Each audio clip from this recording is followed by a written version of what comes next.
Baby hit అయ్యాక దాదాపు దాక్కొని దాక్కొని తిరుగుతున్నా నేను ఈ మధ్య ఎక్కడ ఫంక్షన్స్కి రాకుండా. ఆ, ఏమైందంటే విపరీతమైన పనులు పనులు పనులు. ఆ,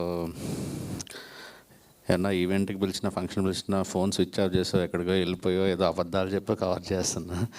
కానీ సురేష్ అన్న ఫోన్ చేసి రావాలి అన్నాక ఇంకా నేను కాదనలేకపోయాను. సెంటిమెంట్ అన్నాను అంటే. అండ్ నాకు కూడా అనిపించింది, మనకు కూడా తను కలర్ ఫోటో బేబీ అని చెప్పారు కానీ దాని ముందు సినిమాలు స్ట్రగుల్ చెప్పలేదు. హృదయకాలం కొబ్బరిమట్ట. సో ఇదే ప్రసాద్ ల్యాబ్లో టీజర్లు ట్రైలర్లు వాటిని ప్రమోట్ చేసుకోవడానికి కష్టాలు, గెస్ట్ల కోసం ఫోన్లు చేసుకొని ఇవన్నీ గుర్తొచ్చినాయి ఒక్కసారి. సో ఎవరైనా నన్ను చీఫ్ గెస్ట్ అని పిలిస్తే నాకు చాలా ఇబ్బందిగా ఉంటుంది.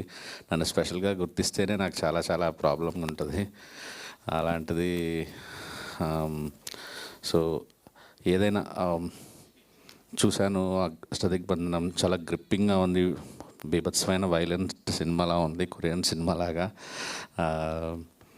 అండ్ చిన్న సినిమాలు చాలా చాలా చాలా ప్రాబ్లమ్స్ రిలీజ్కి కానీ ఓటీటీలకు కానీ థియేటర్స్కి కానీ అన్నిటికీ చాలా ప్రాబ్లమ్స్ ఫేస్ చేసి, అంటే బయట వాళ్ళకి అందరికీ వచ్చిన సినిమాలా ఉంటుంది కానీ డబ్బులు పెట్టే నిర్మాతకి తీసే దర్శకుడికి అది లైఫ్ యాక్చువల్లీ. అది పడిన వాళ్ళకే తెలుస్తుంది.